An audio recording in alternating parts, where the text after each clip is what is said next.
Hey. Well, today, Ron in Maplewood, New Jersey, sounds like a quaint little place out in New Jersey.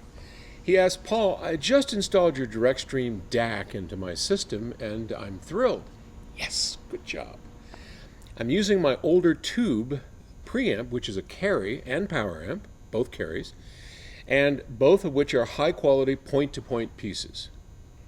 Not sure what a point to point piece is. Anyway, just fooling around, I noticed that the sound at any volume is much better when I turn the preamp volume control wide open and control the final volume with the DirectStream DAC. Why would this be? Well, we've talked about this before, but it's worth going over again because I think it's something a lot of people don't really get.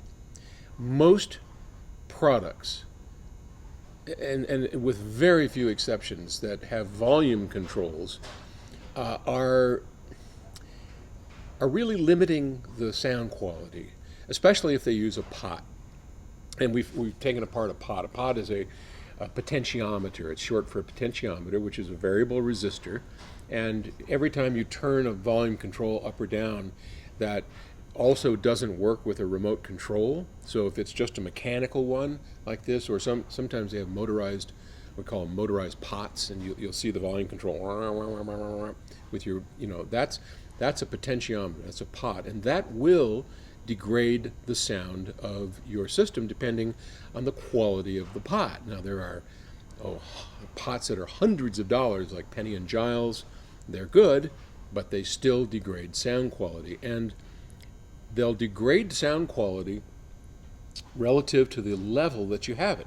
So as I've tried to explain before, don't think of a volume control or a pot as the gas pedal to a car, because we're all afraid if we push the gas pedal too hard, it's going to stress the car engine out. And the harder we push it, the harder the car works, and that's not a good thing, right?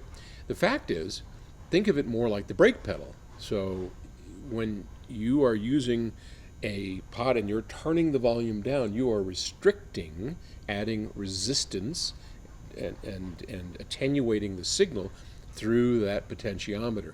And it doesn't have to be a pot. There are any number of analog volume controls, like in the BHK preamp. One of the things we did in the BHK preamp is we spent 2 decades worth of thought and experiment and research over all these years. How do we make a volume control that is transparent? Because it's the key to building a preamp. And I'm sure the fine folks at Carey put the best they thought they could in, but this is something we stressed over for decades. And in the BHK, we decided to have no pot. Same in the Stellar gain cell DAC. There we changed the actual gain of the tube in the BHK, the actual gain of what we call the gain cell inside of Stellar. And that gets rid of the degradation caused by volume controls. So we take a very different approach so that we don't have to listen through a volume control. Now, to directly answer your question, having said that, your carry is always going to sound better with the pot in the circuit as little as possible. And as you turn that pot up, you're getting it less in the circuit. As you turn it down, you're applying the brakes, you're tapping on the brakes, and you're resisting the sound, and it's going to sound worse. So turning it all the way up and then running the DirectStream's volume control is a much better solution if you have a preamp like that doesn't have a decent sounding volume control or restricting sounding volume control. That's unfair because I've never heard the Carey. I'm just taking your word for it.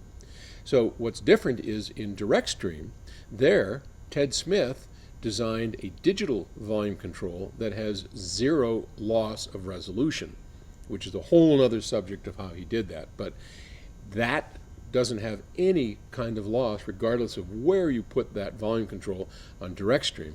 And therefore, that's a much better solution to turn the volume up on the preamp and use DirectStream's volume control. Hope that helps. Thanks for asking. Bye. Oh, windstorm still going.